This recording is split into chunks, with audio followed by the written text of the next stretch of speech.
This is Galaxy News Hour live. व्यापक विवाद र आलोचनापछि उद्योग मन्त्री गजेन्द्र बहादुर हमालले पद छाडेका छन्।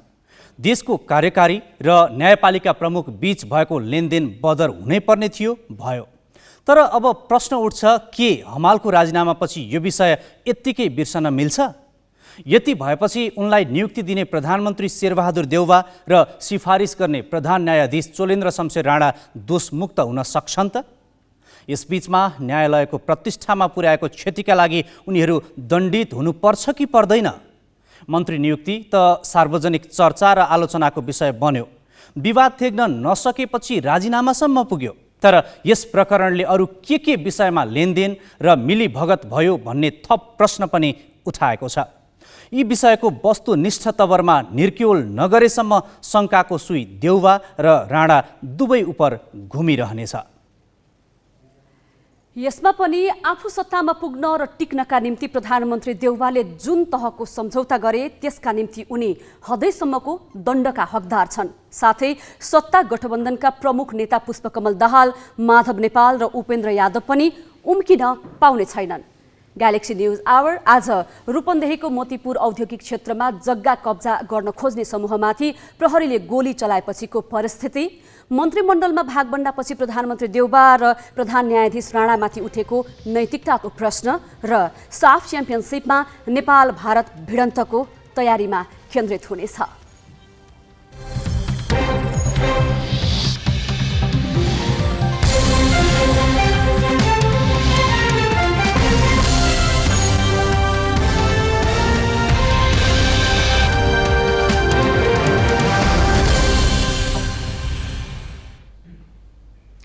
नमस्कार, यो हो ग्यालेक्सी न्यूज आवर। सही सूचना र प्रष्ट विश्लेषण सहित उपस्थित भएका छौं। अब हेडलाइन्स।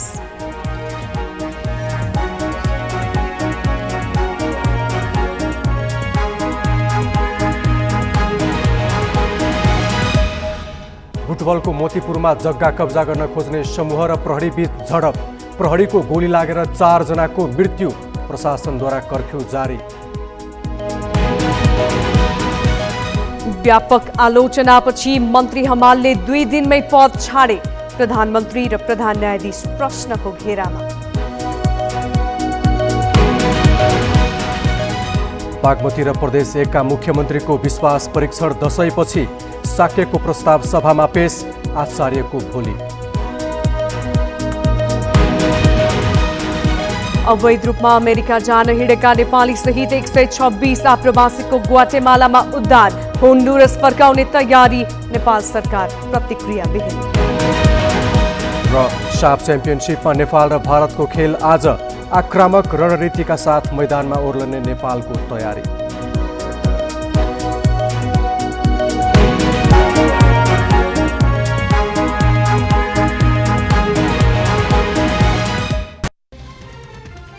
भूमिहीनको मुद्दा सम्बोधन र सरकारी सम्पत्ति संरक्षण लामो समयदेखि जटिल मुद्दा रहँदै आएको छ। राजनीतिक दलहरूले सुकुम्बासी समस्यालाई भोट बढाउने मुद्दा मात्रै बनाउँदा जेलिरहेको छ। सुकुम्बासी समस्या नयाँ होइन, तर उनीहरूको नाममा हरेक सरकारले नयाँ आश्वासन बाँड्ने काम गरिरहेका छन्। आज रूपन्देहीको मोतीपुर औद्योगिक क्षेत्रमा यही विषयलाई लिएर अप्रिय अवस्था सिर्जना भएको छ। न्याय पाउनु पर्यो, जहाँ हेर्नु हो।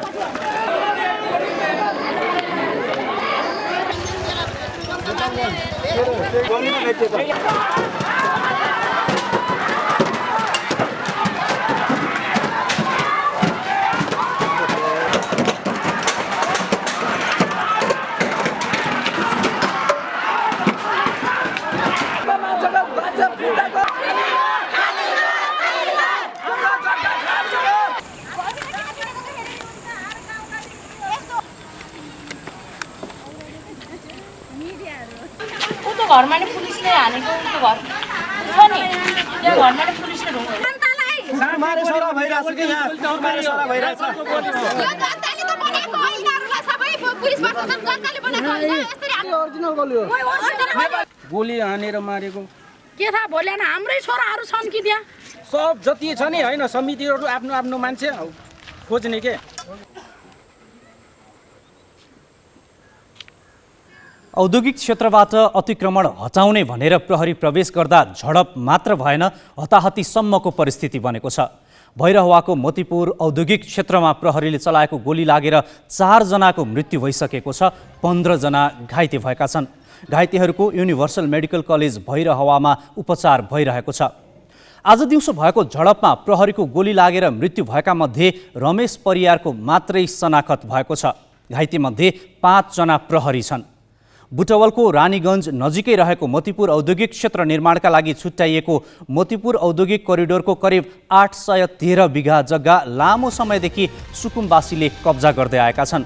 जिल्ला प्रशासन कार्यालयले सो क्षेत्रमा नबस्न भन्दै निषेधाज्ञा नै जारी गरेको छ। अटेरी गर्दै सोही क्षेत्र कब्जा गरिरहेका सुकुम्बासी र प्रहरी बीच आज झडप भएको हो। जग्गा कब्जा गर्ने र अतिक्रमण हटाउने क्रम यो पहिलो भने होइन। विगतमा पनि पटक पटक कब्जा गर्ने र लखेट्ने गरिए पनि आज भने अवस्था अर्कै बन्यो। जग्गा कब्जा गर्न खोज्ने मध्येका केहीको मृत्यु भएपछि अवस्था नियन्त्रण बाहिर गएको छ। रूपन्देही प्रशासनले कर्फ्यू आदेश जारी गरे पनि प्रदर्शन रोकिएको छैन। यो विषयमा हामी थप अपडेट लिन्छौँ संवाददाता शिव दुम्रेबाट। शिव, अहिले त्यहाँ औद्योगिक करिडोरको पछिल्लो अवस्था के छ?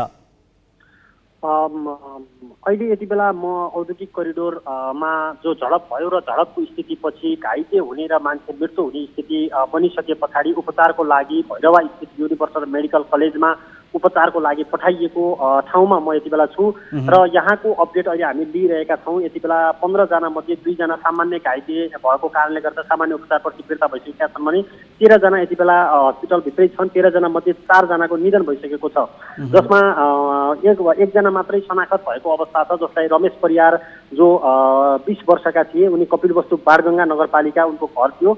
आज साँझ 6:20मा उनको उपचारको क्रममा यही अस्पतालमा ल्याइसकेपछि उनको निधन भएको छ भने 3 जना अन्य निधन हुनेहरूको यति बेला शनाखत भइसकेको अवस्था छैन र बाँकी 9 जना मध्ये त्यो 5 जना पूर्ण रूपमा 5 जना चाहिँ घाइतेहरू हुनुहुन्छ। 5 जना प्रहरी घाइते छन्। प्रहरीको अवस्था पनि निकै चाहिँ केही प्रहरीहरूको अवस्था दयनीय अवस्था अथवा गम्भीर अवस्था भनेर भनिएको छ भने अन्य 4 जना त्यहीका स्थानीयहरू घाइते भएको अवस्था छ। यति बेला म उपचार भइरहेको क्षेत्र भैरवाको लुम्बिनी र भैरवाको युनिभर्सल मेडिकल कलेजमा छु। शिव, अब अहिले स्थानीय प्रशासनले कर्फ्यू आदेश जारी गरिसकेपछि पनि प्रदर्शन रोकिएको छैन भन्ने न्युज छ। अहिले मोतीपुर औद्योगिक करिडोरमा चाहिँ कस्तो छ? प्रदर्शन अहिले पनि भइरहेको हो? हो, पक्कै पनि प्रदर्शन भन्दा पनि खास अब यो कर्फ्यू आदेशलाई त्यहाँका स्थानीयहरूले उल्लङ्घन गरिरहेका छन्, किनकि सो क्षेत्रमा आज झडपको कारणले गर्दा कयौँ मानिसहरूको मृत्यु भएको स्थानीयहरूको आरोप छ। प्रहरीले अझै पनि यो चाहिँ मृत्यु हुनेहरूको सङ्ख्या लुकाएको भनेर उनीहरूले आरोप लगाइरहेका छन्। धेरै मानिसहरूको मृत्यु भएको उनीहरूको आरोप छ र उनीहरूले धेरै मानिसहरूको ज्यान गुमाउनु परिसके पछाडि हामी चाहिँ कुनै पनि चाहिँ प्रशासनको आदेश मान्दैनौँ भनेर अहिले पनि बाटोमा आगजनी गर्ने अथवा आगो बाल्ने, टायरहरू चाहिँ जलाइरहने अनि ढुङ्गा मुढा गरिरहने अवस्था अहिले पनि सामान्य छैन। मोतीपुर औद्योगिक क्षेत्रको अवस्था अहिले चारैतर्फ कर्फ्यू लगाइएको छ, प्रहरीको ठुलो सङ्ख्यामा परिचालन गरिएको छ, तथापि त्यहाँका स्थानीयहरूले अहिले पनि विरोध चाहिँ जनाइरहेका छन्। त्यहाँका खास स्थानीयहरू भन्दा रैथाने स्थानीयहरू चाहिँ त्यहाँ त्रसित भएको अवस्था छ। उनीहरू त्यहीँका घर भएको कारणले त्रसित भएको अवस्था छ। उनीहरूको घरमा आगजनी भएको छ, झ्याल ढोका छोडिएका छन्, ढुङ्गाले लागेको छ स्थानीयहरूलाई। तर बाहिरबाट आएका जो सुकुम्बासी भनेर त्यहाँ कुर्न आएका मानिसहरूले अहिले पनि त्यो क्षेत्रमा चाहिँ विभिन्न चाहिँ आगजनी गर्ने अथवा चाहिँ उल्लङ्घन गर्ने, आन्दोलन गर्ने, नाराबाजी गर्ने गरिरहेको अवस्था छ। हुन त अब यस अघि पनि सामान्य झडप त्यहाँका जग्गा कब्जा गरेर बसेका र प्रहरीबीच भइरहेको थियो। आज 4 जनाको ज्यानै जाने गरी त्यहाँ यो घटना भएको छ। खास गरी आज यो अवस्था आउनुको पछाडि मुख्य कारण चाहिँ के छ? कसरी गोली नै चलाउनु पर्ने अवस्थासम्म पुग्यो प्रदर्शन? मुख्यतः यो क्षेत्र मोतीपुर औद्योगिक करिडोरको नाममा लाल पूर्जा निस्किएको क्षेत्र हो। यो 813 बिघा र पछि केही जग्गा थपिने पनि भनिएको छ। यो जग्गामा केही समय अगाडिदेखि विभिन्न समूहका नाममा सुकुम्बासी हौ भनेर त्यो क्षेत्रमा आएर जग्गा कब्जा गर्ने अथवा जग्गामा बस्ने प्रचलन सुरुवात भइसके पछाडि उनीहरूलाई पटक पटक प्रहरी प्रशासन त्यहाँका चाहिँ अब अन्य प्रशासन स्थानीय सरकारले पटक पटक त्यहाँबाट निस्कन आग्रह गर्दा समेत ननिस्किसके पछाडि झन्डै पछिल्लो समय 1-1.5 वर्षदेखि त्यहाँ नियमित रूपमा जग्गा कुर्ने र जग्गा पाउँछौँ हामीले भनेर कैयौँले प्रलोभन लिएर अथवा कैयौँ समूहहरू बनाएर पैसा उठाएर यसरी चाहिँ नियमित रूपमा त्यहाँ चाहिँ जग्गामाको कब्जा गर्न लागिसके पछाडि मध्यपुर औद्योगिक क्षेत्रको काम अगाडि बढ्न सकेको थिएन। त्यस पछाडि मध्यपुर औद्योगिक क्षेत्र अगाडि नबढिसके पछाडि प्रहरीले प्रशासनले निषेधाज्ञा जारी गर्यो। निषेधाज्ञा जारी गर्दा पनि त्यहाँ खाली हुन नसकेपछि अहिले घरचहराहरू समेत बन्ने अवस्था सिर्जना भयो। त्यहाँ हजारौँको सङ्ख्यामा सुकुम्बासीहरू आउने र घरचहरा समेत बन्ने स्थिति सिर्जना भइसके पछाडि उनीहरूलाई त्यहाँबाट खाली गर्नको लागि आज प्रहरीले बल प्रयोग गरेको हो र त्यसमा उहाँहरूलाई प्रहरीमाथि चाहिँ ढुङ्गामुढा भइसके पछाडि जवाफी कारबाही स्वरूप यो गोली चलाइएको भनिएको छ। तथापि यता हुन त त्यहाँ आएर जग्गा कब्जा गरेकाहरूलाई त्यहाँ आएर बसेकाहरूलाई विभिन्न राजनीतिक दलको उक्साहटमा त्यहाँ ल्याइएको, राजनीतिक दलकै अग्रसरतामा त्यहाँ ल्याइएको भन्ने न्युज पनि आइरहेको छ। आज यति ठुलो घटना हुँदा अहिलेसम्म त्यहाँका राजनीतिक दलहरूले यो विषयलाई लिएर आफ्नो भनाइ बाहिर ल्याएका छन् कि छैनन्? कसैले पनि पक्कै पनि यो एकदम दुःखद खबर भन्नुपर्छ। त्यहाँको विषयलाई लिएर अहिलेसम्म कुनै पनि राजनीतिक दलले आफ्नो औपचारिक रूपमा कसैले विज्ञप्ति पनि निकालेको अवस्था छैन अथवा यहीँका स्थानीय नेता पनि हुन्। अहिलेका गृहमन्त्री बालकृष्ण खाँड यो सोही क्षेत्रका हुन्। यहाँका तत्कालीन अर्थमन्त्री विष्णु पौडेल यही क्षेत्रबाट यिनी मानिसहरूको भोट पाएर जितेका मानिसहरू पनि हुन्। तथापि उनीहरूले यो बारेमा अहिलेसम्म कुनै पनि प्रतिक्रिया जनाएका छैनन्। यहाँ सामान्य आकलन गरिए पनि दैनन्दिन बालुवा चालेर खानेहरूका ज्यान गइरहेका छन्। आज उनीहरूमाथि गोली बर्सिएको छ। एकदमै दुःखद भन्नुपर्छ। 7 वर्षीय बालक गोलीले छटपटाएर अहिले आइसियूमा युनिभर्सल मेडिकल कलेजमा उपचार भइरहेको छ। उसको 22 वर्षीय एकजना युवाको निधन भइरहेको छ। यसरी हेर्ने हो भने निधन हुनेहरू भर्खरका युवाहरू सामान्य परिवारका मान्छेहरू देखिन्छन्। तथापि यो विषयप्रति कसैको पनि चासो नहुनु अथवा कुनै पनि राजनीतिक दल स्थानीय तहहरू कसैले पनि चासो नदेखाइनु र यसलाई व्यवस्थापन गर्नेतर्फ भन्दा पनि दबाउने र डराएर अथवा गोलीले नै चाहिँ बल प्रयोग गरेर यसलाई नियन्त्रण गर्न सकिन्छ भन्ने प्रहरी प्रशासनको यो चाहिँ नीतिले गर्दाखेरि पनि यो अवस्था सिर्जना भएको हो। हुन त अब अहिले कर्फ्यू आदेश जारी गरिएको छ तैपनि प्रदर्शन रोकिएको छैन। एक किसिमको आक्रोश त्यहाँका बासिन्दामा देखिन्छ। अब स्थानीय प्रशासनले कर्फ्यू आदेश जारी गरे सँगसँगै यो घटना साम्य पार्नका लागि अन्य पहल के गरेको छ त? अहिलेसम्म औपचारिक रूपमा कुनै पनि पहल गरेको छैन। अहिलेसम्म उसले अर्को आदेश नआउँदासम्मको लागि भनेर कर्फ्यू जारी गरेको जिल्ला प्रशासन कार्यालयले चाहिँ जानकारी गराएको छ। सिडिओले नै एउटा हस्ताक्षरित एउटा विज्ञप्ति निकाल्नु भएको छ र विज्ञप्तिमा अर्को आदेश जारी नभएसम्म कर्फ्यू जारी रहने भनेर 4 जिल्लामा चाहिँ कर्फ्यू आदेश जारी गरिएको छ। जारी भएको कर्फ्यू आदेश पछाडि यसलाई लिएर यसको लागि वार्ता टोली अथवा यसलाई चाहिँ व्यवस्थापन गर्नको लागि अन्य कुनै निकाय कुनै चाहिँ माध्यम अपनाइएको चाहिँ अहिलेसम्म प्रहरी प्रशासन अथवा स्थानीय तहले कुनै पनि अर्को चाहिँ नीति अपनाएको देखिँदैन। यो चाहिँ दुःखद मान्नुपर्छ किनकि यति घटना भइसके पछाडि अलिकति प्रहरी प्रशासन अथवा स्थानीय प्रशासनहरू अलिकति गम्भीर हुनुपर्ने विषय थियो। तर अहिलेसम्म पनि उनीहरूले कुनै पनि एउटा विज्ञप्ति निकालेर कर्फ्यू जारी गर्नु बाहेक अर्को कुनै पहल गरेको देखिँदैन। धन्यवाद शिव। उनी थिए रूपन्देही स्थित संवाददाता शिव डुम्रे। आज रूपन्देहीको मोतीपुर औद्योगिक क्षेत्रमा अतिक्रमण गरेर बसेकालाई हटाउन भनेर प्रहरी प्रवेश गरेपछि झडप र त्यसपछि उत्पन्न परिस्थितिको बारेमा जानकारी गराउँदै अहिलेसम्म स्थानीय प्रशासनले दिएको जानकारी अनुसार झडपमा परि कति त्यहाँका बासिन्दा घाइते भए भन्ने त छैन। तर प्रहरीतर्फ भने नेपाल प्रहरीतर्फ 14 जना र सशस्त्र प्रहरीतर्फ 16 जना घाइते भएको भनेर स्थानीय प्रशासनले जानकारी दिएको छ। अहिले पनि प्रदर्शन चलिरहेको छ। आक्रोशित त्यहाँका बासिन्दा अहिले पनि कर्फ्यू आदेशको उल्लङ्घन गर्दै बाहिर निस्किएर प्रदर्शन गरिरहेका छन् भने झडपमा परि 4 जनाको मृत्यु भइसकेको छ। घाइतेहरूको अस्पतालमा उपचार भइरहेको छ। यो प्रसङ्ग अहिलेलाई यति नै। अब ब्रेकपछि चौतर्फी विरोधपछि उद्योग मन्त्री हमालको बहिर्गमन र यसका राजनीतिक तरङ्गको चर्चा गर्नेछौँ।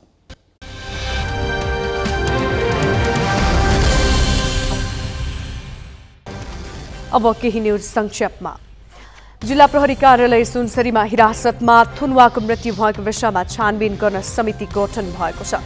सहायक प्रमुख जिल्लाधिकारी महेश पोखरेलको संयोजकत्वमा छानबिन समिति गठन भएको हो। समितिले घटनाको अध्ययन तथा छानबिन गर्नेछ। अभद्र व्यवहार मुद्दामा पक्राउ परेका भोक्राहाका मोहम्मद हकिम शाहको प्रहरी हिरासतमै मृत्यु भएपछि दिनभर प्रहरी कार्यालय परिसरमा तनाव भएको थियो। प्रहरीले शाहको शाहले आत्महत्या गरेको बताएपछि आफन्तले प्रहरी कार्यालय परिसरमै दिनभर प्रदर्शन गरे। शाहका आफन्तहरूले कार्यालय अगाडि टायर बालेर विरोध प्रदर्शन गरेका थिए। लाठीसहित उपस्थित भएका आफन्तजनले कार्यालयमा ढुङ्गा मुढा प्रहार गरे। यस्तै 10 भन्दा बढी प्रहरी घाइते भएका छन्। प्रहरीले प्रदर्शनकारीलाई तितरबितर पार्न अश्रु ग्यास प्रहार गरेको थियो।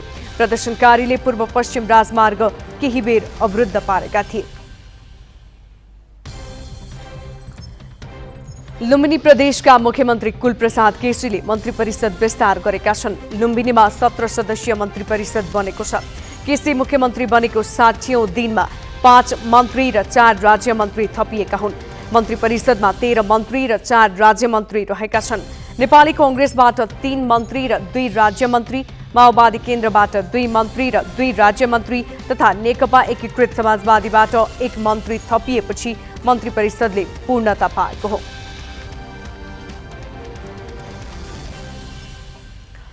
बागमती प्रदेशकी मुख्यमन्त्री अष्टलक्ष्मी साक्यले विश्वासको मतका लागि प्रदेशसभामा प्रस्ताव दर्ता गरेकी छन्। प्रदेशसभाको आज बसेको दोस्रो बैठकमा मुख्यमन्त्री साक्यले विश्वासको मतका लागि प्रस्ताव दर्ता गरेकी हुन्।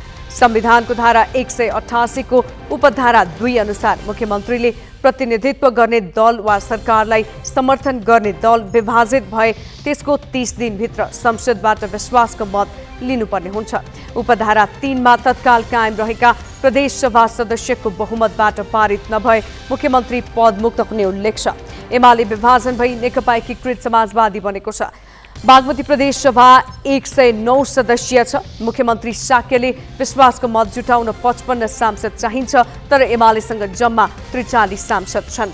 प्रदेशसभामा विश्वासको मत लिने प्रस्ताव दर्ता भए पनि सभामुख शान्तकुमार श्रेष्ठले कार्तिक 4 गते बस्ने गरी प्रदेशसभाको बैठक स्थगित गरेका छन्। अब कार्तिक 4 गते बैठकमा मात्रै विश्वासको मत लिने प्रस्तावमाथि मतदान हुनेछ। प्रदेश 1 का मुख्यमन्त्री भीमप्रसाद आचार्यले विश्वासको मतका लागि भोलि प्रदेशसभामा प्रस्ताव दर्ता गर्ने भएका छन्। दल विभाजनपछि 30 दिनभित्र प्रदेशसभामा मुख्यमन्त्रीले विश्वासको मत लिनुपर्ने संवैधानिक व्यवस्था अनुसार मुख्यमन्त्री आचार्यले भोलि प्रस्ताव दर्ता गराउन लागेका हुन्। भोलि प्रस्ताव दर्ता गराएर दशैंपछि विश्वासको मत लिने योजनामा मुख्यमन्त्री आचार्य देखिएका छन्। अल्पमतमा परेका मुख्यमन्त्री आचार्यले भोलिसम्ममा विश्वासको मत लिने प्रक्रिया सुरु गर्नुपर्ने संवैधानिक बाध्यता भए पनि सभामुखले त्यस विपरीत सरकारको आयु लम्ब्याइदिन सहयोग गरेको प्रतिपक्षी दलको आरोप छ। शुक्रबार प्रदेशसभाको बैठक अघि एमाले संसदीय दलको बैठकमा मुख्यमन्त्री आचार्यले दशैंअघि विश्वासको मतका लागि प्रस्ताव दर्ता गर्ने र कार्तिक 5 गते विश्वासको मत लिने जानकारी गराएका थिए।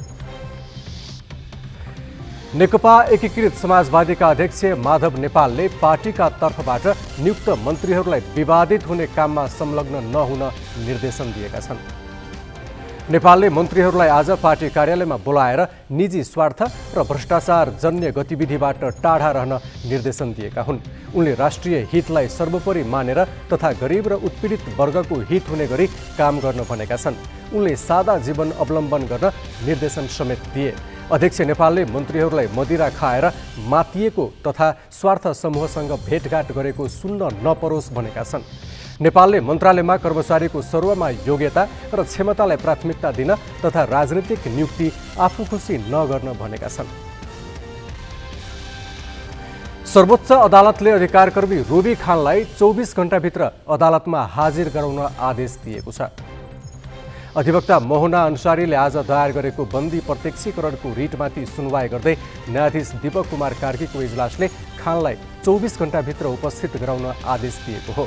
2 महिलाको शङ्कास्पद मृत्युमा न्याय माग्दै नेपालगञ्जबाट 20 दिन पैदल हिँडेर काठमाडौँ आएको टोलीको नेतृत्व गरिरहेकी खानलाई प्रहरीले शुक्रबार माइती घरको धर्नास्थलबाट पक्राउ गरेको थियो।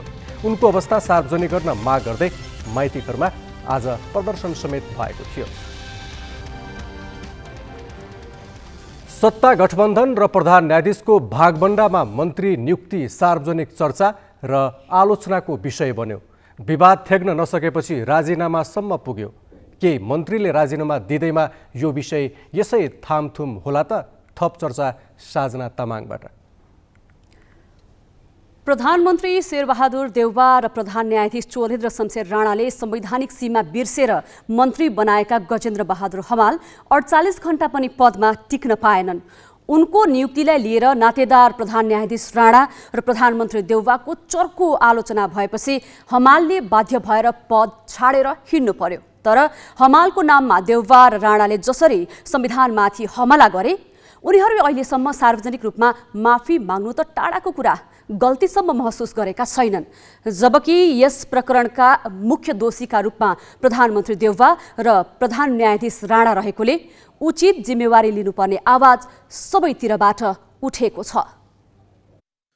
हुन त प्रधानमन्त्री देउवाले आइतबार नै पोखरा पुगेर प्रजातन्त्रको विकल्प प्रजातन्त्र हो, सबैले कान खोलेर सुनौ भनेका थिए।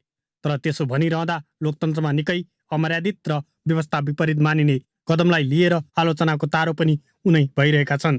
शुक्रबार मन्त्री परिषद विस्तार गर्दा उनले संविधान त बिर्सिए नै आफू प्रजातान्त्रिक पार्टीको सभापति भएको पनि भुले। प्रधान न्यायाधीश राणाको चाहनामा उनका जेठान हमाललाई उद्योग मन्त्रीको पद सुम्पिए। व्यापक आलोचनाका बीच गैर सांसद हमाललाई मन्त्री बनाएरै छाडेका देउवाले यसलाई अझै सहज रूपमा लिएको बुझ्न कठिन छैन।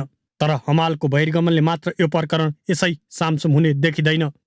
सरकार र संसदको वैधता जाँच्ने अङ्गको प्रमुख रहेका राणा र कार्यपालिका प्रमुख देउवासँग गरेको अरू लेनदेनको हिसाब किताब समेत खोजेर उचित मात्रामा दण्डित गर्नुपर्ने आवाज न्याय क्षेत्रबाटै उठिरहेको छ। अदालतको इन्डिपेन्डेन्समा, स्वतन्त्रतामा हामी नेगोसिएट गर्न सक्दैनौँ। हामी कानुनका विद्यार्थीहरूले भन्ने विषय पनि यही नै हो। त्यो नेगोसिएट भएछ, त्यो आन्तरिक रूपबाट नेगोसिएट भएर के भएछ भन्दाखेरि उहाँले पनि भाग खोज्नु भएछ। उहाँको भाग चाहिँ नि सबै दलका नेताहरू मिलेर यो चाहिँ नि उहाँलाई नै दिने भनेर छुट्याइएछ। त्यही अनुसार नियुक्ति भएछ। नभए त यसो गर्नु हुँदैन भन्ने कुरा तिनै नेताहरूबाट आउनु पर्थ्यो नि। त्यो नआइसके पछाडि मलाई लाग्छ उहाँहरू जो सहभागी हुनुहुन्छ यो चाहिँ नि अहिले सरकारमा, सरकारका प्रमुख दलका नेताहरू सबै यसमा जिम्मेवार छन्। मन्त्री परिषदमा राणालाई भाग दिलाउन देउवालाई गठबन्धनका नेताहरू पुष्पकमल दाहाल, माधव नेपाल र उपेन्द्र यादवले साथ दिएका थिए। आफ्नो स्वार्थका लागि उनीहरू संविधानमाथि घात गर्न पछि परेनन्। संविधानको व्याख्या गर्ने जिम्मेवारीमा रहेका राणा आफै यसका हिस्सेदार बने।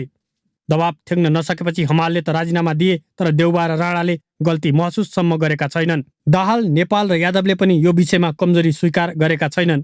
दाहालले त शनिबार चितवन पुगेर हमालको नियुक्तिको बचाउ नै गरेका थिए। हमालले राजीनामा दिए पनि प्रधान न्यायाधीशलाई मन्त्री परिषदमा भागभण्डा दिने सबै नेतालाई दण्डको भागीदार बनाउनु पर्ने र यसमा पनि प्रमुख जवाफदेही पदमा प्रधानमन्त्री देउवा रहेकाले उनले नै जिम्मेवारी लिनुपर्ने आवाज राजनैतिक तहमा बलियोसँग उठेको छ। यदि यस किसिमको काम प्रधान न्यायाधीशले गरेका रहेछन् भने, भागभण्डा माग्या रहेछ भने त यो जुडिसियरीमा एउटा कलङ्क हो। उहाँले तुरन्त राजीनामा दिनु पर्थ्यो। यो भागभण्डा लिएर प्रधानमन्त्री बनेको शेरबहादुर देउवाले राजीनामा गर्नुपर्छ। हमालको के दोष? हमालको राजीनामाले नियुक्ति गलत थियो भन्ने पुष्टि भएको छ। अझ देउवाको सचिवालयबाट प्रेषित नोटलाई आधार मान्ने हो भने प्रधानमन्त्रीकै निर्देशनमा हमालले राजीनामा दिएका हुन्। यसले थप प्रश्न उठ्छ कि त्यसो भए देउवाले किन नियुक्ति दिए?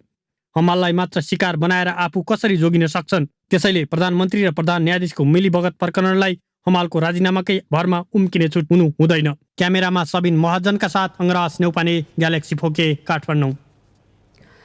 प्रधान न्यायाधीशको कोटाबाट मन्त्री बनेको भन्दै चौतर्फी आलोचना भएपछि मन्त्री गजेन्द्र हमालले राजीनामा दिए। हमालले राजीनामा दिए पनि उनलाई मन्त्री बनाउने राजनीतिक र न्यायिक नेतृत्वले उन्मुक्ति पाउन नहुने आवाज उठेको छ। प्रमुख प्रतिपक्षी दल एमाले प्रधानमन्त्री देउवा र प्रधान न्यायाधीश राणा दुवैले राजीनामा दिनुपर्ने माग गरेको छ। सरकारले भने यो विषयलाई थप नतन्क्याउन आग्रह गरेको छ। हिजो मात्रै पनि हेर्नुहुन्छ नि तपाईँ, अनि यो माधव नेपालको पनि देख्नुहुन्छ नि तपाईँ। अनि यो मनी लन्ड्रिङको पैसा ल्याउनु पर्छ र कार्तिक 28 गतेको ललिता निवासको फैसलालाई पनि प्रभाव पार्दै माधव नेपाल र चाहिँ नि बाबुराम भट्टराईहरू जे बोलिरहनु भएको छ, यसले के देखाउँछ भने उहाँहरू मुलुक लुट्न चाहनुहुन्छ, मुलुकलाई बनाउन चाहनुहुन्न। त्यसका निम्ति प्रधान न्यायाधीश चोलेन्द्र शमशेर बबुरो मात्रै होइन, उहाँहरू सबै यसका मतियार हुनुहुन्छ। त्यस कारणले अब बबुरोलाई चाहिँ नि अब महाभियोग ल्याउनु पर्छ पर्दैन, हामी हाम्रो पार्टीमा छलफल गरौँला होइन। त्यति मात्रै होइन, परमादेशवालाहरू जो निर्णयकर्ता श्रीमानहरू हुनुहुन्छ उहाँहरूले सोच्नुपर्छ कि पर्दैन। परमादेश गराउन लगाउने, नियुक्ति गर्न लगाउने, त्यसका लागि सम्पूर्ण चाँजो पाँजो र अब यसमा अब यो रिश्वतको काम छैन, रिश्वतको यसमा चाहिँ रोल छैन भन्न सकिन्छ। रिश्वत लिने र दिने दुईटै वास्तवमा क्रिमिनल काम हो यो। त्यस कारणले यसमा सरकारमा बनेका स्टक होल्डरहरू, सरकारका मतियारहरू र स्वयं श्रीमानहरूले गम्भीरतापूर्वक सोच्नुपर्छ। मलाई आशा छ उहाँहरूले अवश्य पनि राजीनामा दिनुहुनेछ। महाभियोगको सामना उहाँहरूले गर्न चाहनुहुन्न होला, किनभने गजेन्द्र हमालबाट उहाँहरूले सिकिसकेको हुनुपर्छ। उहाँलाई नियुक्त गर्ने भने संसदीय व्यवस्थामा प्राइम मिनिस्टरले हो होइन। वेस्टमिन्स्टर सिस्टममा प्राइम मिनिस्टरले जसलाई आवश्यक देख्छ संविधानको सीमाभित्र रहेर नियुक्त गर्ने कुराहरू, त्यसका उहाँले नियुक्त गर्नुभयो, त्यो एउटा विषय भयो। तर उहाँले किन आवश्यक देख्नु भएन र उहाँ बस्न तयार हुनु भएन भने उहाँ व्यक्तिको आफ्नो राजी खुसीको कुरा भयो, उहाँहरू बस्न तयार हुनु भएन। देशका प्रधानमन्त्री र प्रधान न्यायाधीश बीच कार्यकारी शक्तिमा भागबण्डा भएको विषयले अहिले राजनीति र कानुन क्षेत्र तातेको छ। प्रधान न्यायाधीशका जेठान गजेन्द्र हमालले त मन्त्री पदबाट राजीनामा दिए। के यो विषय यत्तिकै बिर्सन मिल्छ? यो प्रश्न हाम्रा सहकर्मी अक्षर काकाले राजनीतिक विश्लेषक राजेन्द्र दाहाललाई सोधेका छन्। देशको प्रधानमन्त्री र प्रधान न्यायाधीश बीच यो कार्यकारी शक्तिमा जुन प्रकारले बाँडफाँड भएको कुरा बाहिर आयो, यही प्रकरणबाट चाहिँ अब प्रधान न्यायाधीशको जेठान भनेको यद्यपि हामी यो नातामा अलि बढी नजाउँ, यो अब प्रवृत्तिको कुरा मात्रै हामी गर्छौँ। गजेन्द्र बहादुर हमाल उहाँ 2 दिन नहुँदै मन्त्री पदबाट राजीनामा दिनुभयो। अब यो प्रकरणले हामीले यत्तिकै बिर्सिने कि अथवा यसको तरङ्ग कहाँसम्म पुग्छ भनेर हामीले अहिले बहस अथवा विमर्श गर्नुपर्छ? यहाँलाई के लाग्छ? तरङ्ग कहाँसम्म पुग्छ अथवा यो संसदमा सदस्य नभएको व्यक्ति एकातिर, दोस्रो कुरा सिधै स्वार्थ बाँचिने गरी र प्रधान न्यायाधीशको कोटा भनेर त्योभन्दा नियुक्ति हुनुभन्दा पहिल्यै प्रशस्त मात्रामा विवाद समेत पैदा भइसकेको व्यक्तिलाई मानिसहरूका आपत्ति, मानिसहरूका सुझाव, प्रेसले देखाएको चाहिँ जुन आवाज उठाएको आवाज त्यति मात्रै होइन, बारका प्रतिनिधिहरूले प्रधान न्यायाधीशलाई भेटेर समेत गरेको, त्यसबारेमा गरेको देखाएको चासो, यी सबै आवाजलाई, नागरिक आवाजलाई लत्याएर नटेरेर सुनेको नसुने गरेर जुन किसिमले प्रधानमन्त्रीले हमालजीलाई मन्त्री नियुक्ति गर्नुभएको थियो, त्यो दुर्भाग्यपूर्ण थियो। त्यसकारणले आज हमालजीले राजीनामा गर्नुभयो त्यो पदबाट भनेको यतिको भरमा यो विषय सेलाउनु हुँदैन। यसको असर, यसको त्यहाँद्रो यतिमा टुङ्गिनै हुँदैन, टुङ्गिन दिनु हुँदैन। किन दिनु हुँदैन भनेदेखि यसमा हमाल भन्ने व्यक्ति पुरै अप्रासङ्गिक हो। किनभने हिजो उहाँको नियुक्ति हुँदाखेरि उहाँ कहीँ पनि जिम्मेवार हुनुहुन्न, किनभने उहाँको हातमा त कुनै राज्य शक्ति त थिएन नि। जसको हातमा राज्य शक्ति छैन त्यसले राज्य शक्तिको दुरुपयोग गर्न सक्दैन। त राज्य शक्ति कसका हातमा थियो भने प्रधानमन्त्री शेरबहादुर देउवाका हातमा, प्रधान न्यायाधीशका हातमा थियो।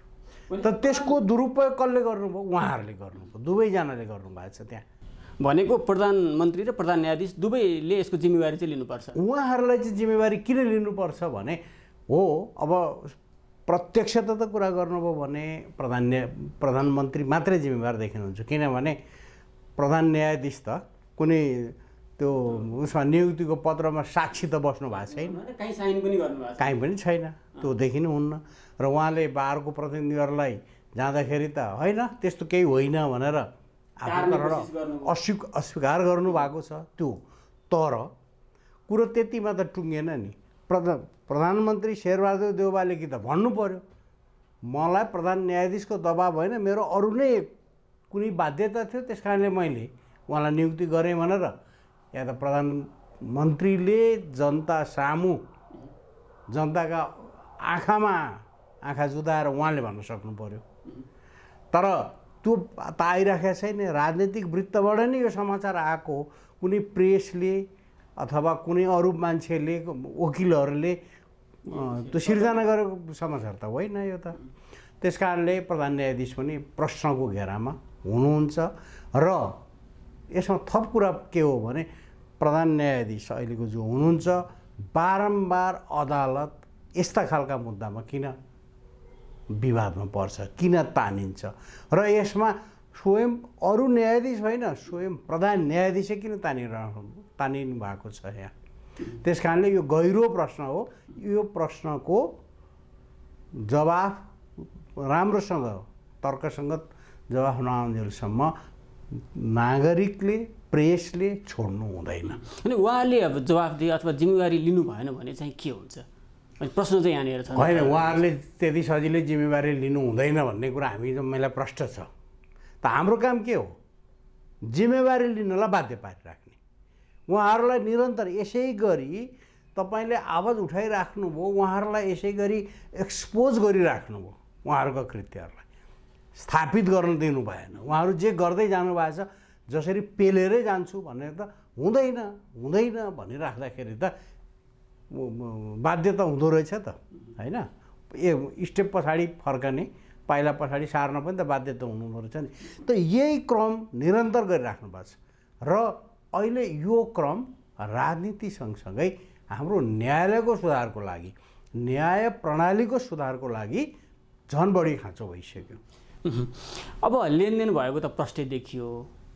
यसले चाहिँ कार्यपालिका र न्यायपालिकाको सम्बन्धलाई चाहिँ कतिको अब मतलब दखल पुर्याउँछ? अहिलेसम्म म चाहिँ अब लेनदेन भएको स्पष्ट देखियो भन्दा पनि जुन आरोप लागेको छ त्यो आरोपबाट प्रधान न्यायाधीशले, सर्वोच्च अदालतले आफूलाई मुक्त गर्न सकेका छैन।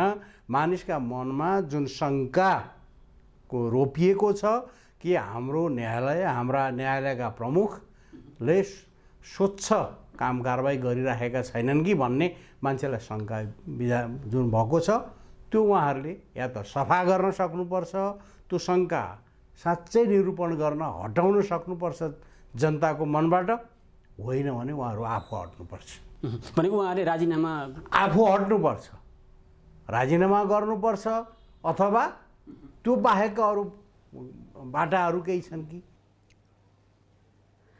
न्यायालय प्रमुखले भाग माग्नु त अनैतिक थियो नै, भाग दिन तयार भएर प्रधानमन्त्री देउवा र गठबन्धनका प्रमुख नेताहरूले झनै मर्यादा नाघेका छन्। अझ सार्वजनिक विरोध र आलोचना हुँदाहुँदै त्यसको बेवास्ता गरेर जसरी मन्त्री पदमा नियुक्ति र शपथ दिलाइयो त्यसले पनि उनीहरू संस्थाको मर्यादा र विधिमाथि बल मिच्याइ गरेरै अघि बढ्ने मनसायमा रहेको प्रष्ट हुन्छ। त्यसैले जुन संवैधानिक व्यवस्था, मर्यादा र नैतिकता विपरीतका क्रियाकलाप भएका छन् त्यसमा प्रधानमन्त्री देउवा र अन्य संलग्न पदाधिकारीले गच्छे अनुसारको दायित्व वहन गर्नै पर्छ। न्यायपालिकाको प्रतिष्ठामा क्षति पुर्याउनेहरूलाई अहिले उन्मुक्ति दिने हो भने भावी दिनमा यो भन्दा घातक हमला संविधान र संस्थामाथि हुनेछ। यो प्रसङ्ग पनि अहिलेलाई यति नै। अब केही न्युज संक्षेपमा। नेकपा एमालेका महासचिव ईश्वर पोखरेलले मङ्सिरमा हुने 10औं महाधिवेशनमा महासचिवमा उम्मेदवारी नदिने बताएका छन्। एमाले महासचिव पोखरेलले आज दशैंको अवसरमा सञ्चारकर्मीसँग शुभकामना आदान प्रदान कार्यक्रम आयोजना गरी आफूलाई तेस्रो पटक महासचिव हुने चाहना नरहेको र पार्टी विधानले पनि नदिने बताए। महासचिव बाहेक जुनसुकै जिम्मेवारीका लागि आफू तयार रहेको उनको भनाइ थियो। अध्यक्षमा केपी शर्मा ओलीले दोहोरिन चाहेकाले पोखरेलले घुमाउरो पारामा वरिष्ठ उपाध्यक्ष पद चाहेको संकेत गरे। उनले अदालतलाई राजनीति नगर्न चेतावनी दिएका छन्। अदालत संविधान र कानुन अनुरूप नचलेको बताएका पोखरेलले प्रधान न्यायाधीशको कोटामा मन्त्री नियुक्तिको विषयमा भने स्पष्ट रूपमा केही बोलेनन्। गण्डकी प्रदेशलाई साक्षर प्रदेश घोषणा गरिएको छ।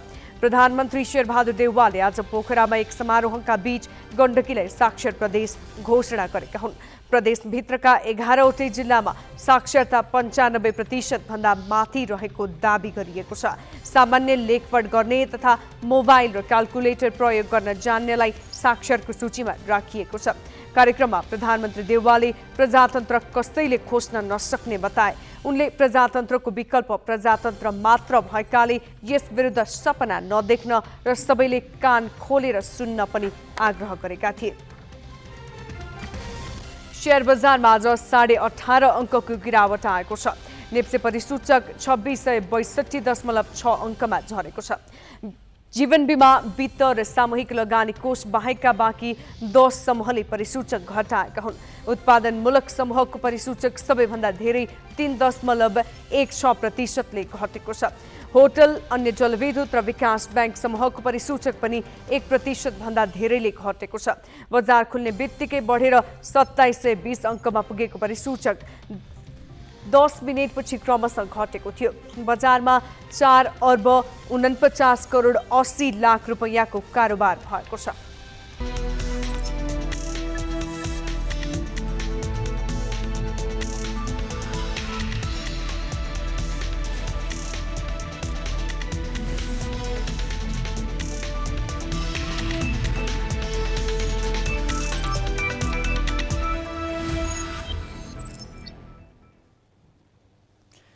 साफ च्याम्पियनसिपको इतिहासमै शानदार सुरुवात गरेको नेपालले आज चिर प्रतिद्वन्दी भारतसँग खेल्दैछ। खेल नेपाली समयअनुसार पौने 10 बजे सुरु हुनेछ। नेपालका लागि भारत सधैँ जसो तगारोको रूपमा रहँदै आएको छ। यसअघि भएका 20 भेटमा नेपालले 2 खेल मात्र जितेको छ। 14 खेलमा भारत विजयी भएको इतिहास छ। तर यसपालि 2 खेल जितेकाले नेपालको मनोबल उच्च छ। भारतको तगारो पन्छाउन सके नेपाल फाइनलमा पुग्नेछ। हारेको खण्डमा फाइनल यात्रा कठिन बन्न सक्छ। नेपालले पहिलो खेलमा मालदिप्सलाई 1-0 र दोस्रो खेलमा श्रीलङ्कालाई 3-2 गोल अन्तरले हराएको थियो। विशेष गरी अट्याकिङमा सुधारका कारण साफ इतिहासमै नेपालले सुखद सुरुवात गरेको हो। काउन्टर अट्याकमा नेपाली युवा खेलाडी चुस्त देखिएका छन्। नेपालले 2 खेल जित्दा 7 पटकको च्याम्पियन भारतले बङ्गलादेश र श्रीलङ्कासँग बराबरी खेल्यो। त्यसैले नेपालभन्दा भारत दबावमा छ। केही बेरमा हुने खेलबारे खेलाडी र फुटबलका जानकार के भन्छन् त? मालदिप्समा जारी साफ च्याम्पियनसिपमा नेपालले ऐतिहासिक सुरुवात गरेको छ।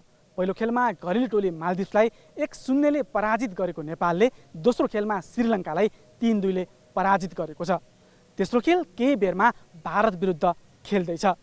प्रतियोगितामा खराब सुरुवात गरेको भारत निकै नै दबावमा छ। नेपाल विरुद्धको खेल भारतलाई जित्नै पर्ने दबावमा छ। तर नेपालले यो खेल जिते पहिलो पटक साफ च्याम्पियनसिपको फाइनलमा पुग्नेछ। यस खेलको नतिजाबारे हामीले फुटबल खेलाडी र फुटबल प्रेमीलाई सोधेका छौँ। हेरौँ उहाँहरूको अनुमान। नेपाल चाहिँ एउटा भनौँ न दावेदार टोलीको रूपमा चाहिँ मानिन्छ नेपाल चाहिँ अहिलेको साफमा चाहिँ। अनि इन्डियालाई नि अफकोर्स अब गाह्रो त भइहाल्छ नेपालसँग अब भिड्नुको लागि होइन।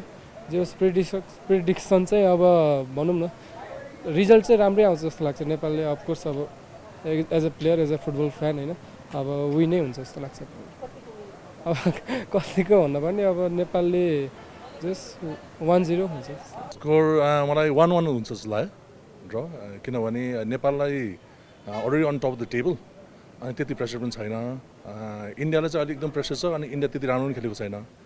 मलाई चाहिँ पासको हिस्ट्री हेर्दाखेरि चाहिँ ड्र हुन्छ जस्तो लाग्यो मलाई। आजको खेल चाहिँ बराबरी उन्मुख देख्छु म, किनभने अब नेपाल उच्च लयमा छ। तर यसबीच त्यसो भनिरहँदाखेरि चाहिँ भारत एकदम दबावमा छ र नेपाललाई चाहिँ 1 अङ्क भनेकै जित बराबर हुनेछ। किनभने भारतलाई रोक्नु भनेकै प्रतियोगितामा एउटा ठुलो पडाव चाहिँ पार गर्नु हो। त्यसैले बराबरी जस्तो देख्छु। र अर्को कुरा चाहिँ प्रशिक्षकहरूबिचको जुन मानसिक एउटा दबाव हुन्छ, इगो स्टिम्याक्स चाहिँ एकदम दबाव छ। र अब्दुल्ला एकदम फ्री माइन्ड हुन्छ नि, जसरी हामीले पत्रकार सम्मेलनमा देखेको छौँ त्यो हुनाले टिमको मनोबल पनि उच्च छ। साफ च्याम्पियनसिप पहिलो पटक यो ग्रुप डिभिजन नभइकन राउन्ड रबिन लिगमा भएको छ होइन।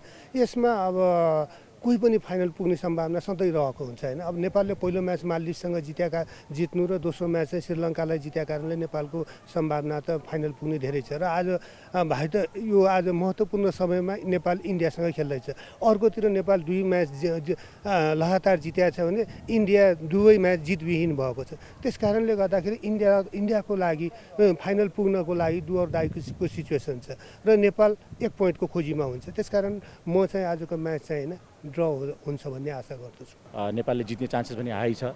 तर अब इन्डियालाई पनि कस्तो छ भने ब्याक टु ब्याक उनीहरूले 2टा गेम चाहिँ उनीहरूले ड्र गरेको अवस्था छ। सो उनीहरूलाई चाहिँ नेपालसम्मको गेम चाहिँ मस्ट विन गेम हो। काइन्ड अफ भनौँ न डु अर डाई म्याच जस्तो हो उनीहरूलाई। सो उनीहरूले एकदमै अब हाई प्रेस गरेर गेम खेल्छ। उनीहरूले चाहिँ एकदमै अब आज स्कोर निकाल्न खोज्छ, उनीहरूको स्कोर निस्केको छैन। सो अब नेपाल चाहिँ सेफ साइडमा भएको भएर नेपालले अलिकति सेफ साइडमा खोज्न खोज्छ। सो नेपालको लागि चाहिँ अब भनौँ न ड्र पनि सफिसियन्ट हो। सो आज चाहिँ जहाँसम्म लाग्छ म्याच चाहिँ ड्र हुन्छ जस्तो लाग्छ मेरो प्रिडिक्सन चाहिँ। सो गोल रहित 0-0 हुन्छ जस्तो लाग्छ। तर पनि नेपाली टिमलाई चाहिँ शुभकामना छ जितको लागि। जुन हाम्रो केटाहरूले पर्फर्मेन्स गरिरहेको छ त्यसमा म बिलिभ गर्छु कि हाम्रो केटाहरूले गर्छ गोल हान्छ, किनकि एभ्री म्याचेसमा हामीले यति धेरै चान्सेस क्रिएट गरेको छौँ कि त्यो कुरा चाहिँ मलाई बिलिभ लाग्छ। त्यही भएर चाहिँ हामीले 1-0 जित्छौँ आज।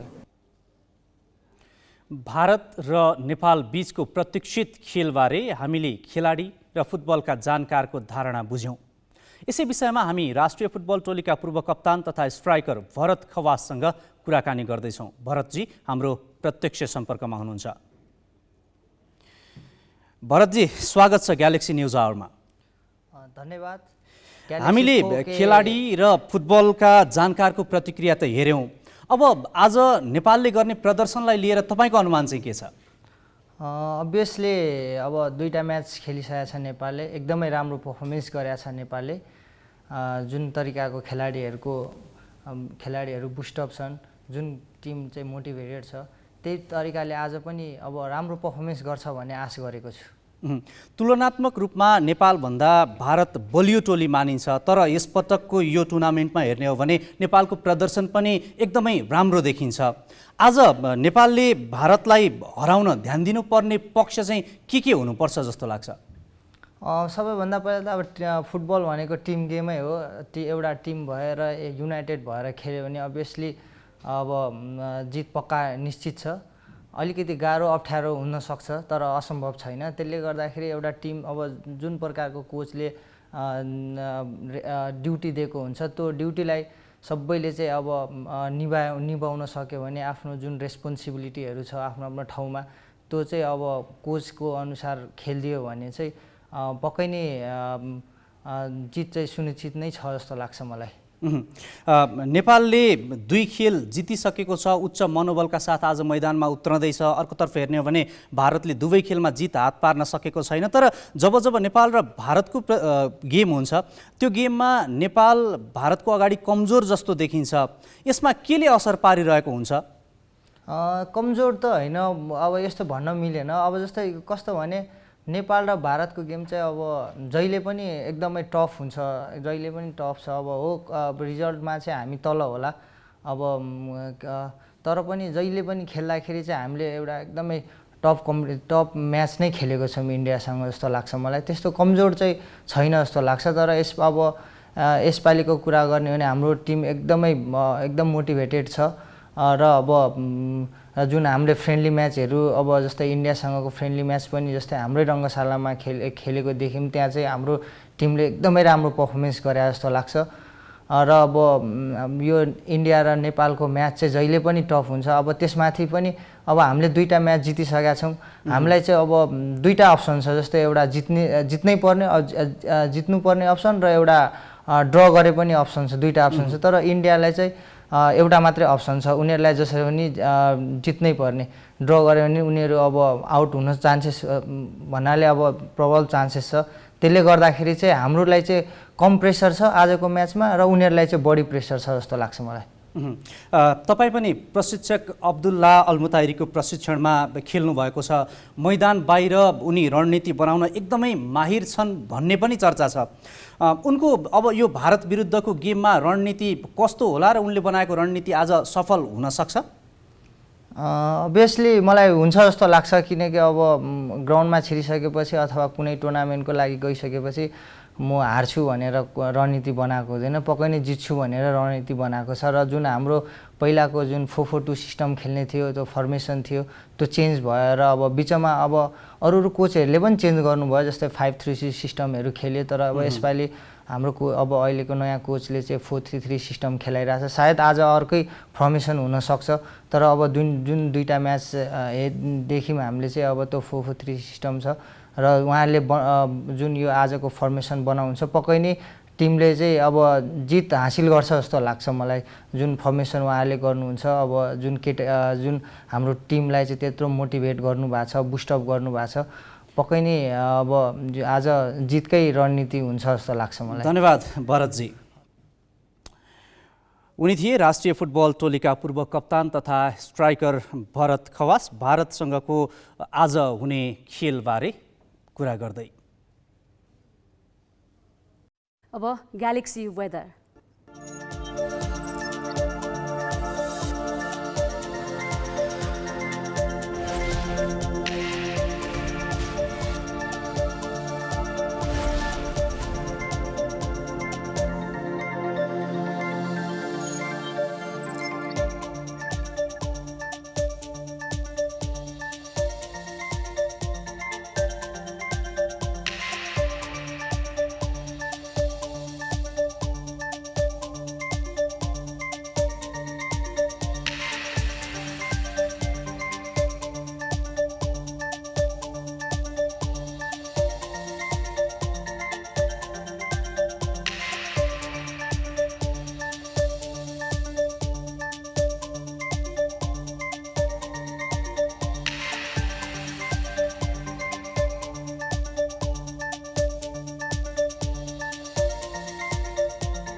आजलाई ग्यालेक्सी न्युज आवर सकियो। नमस्ते।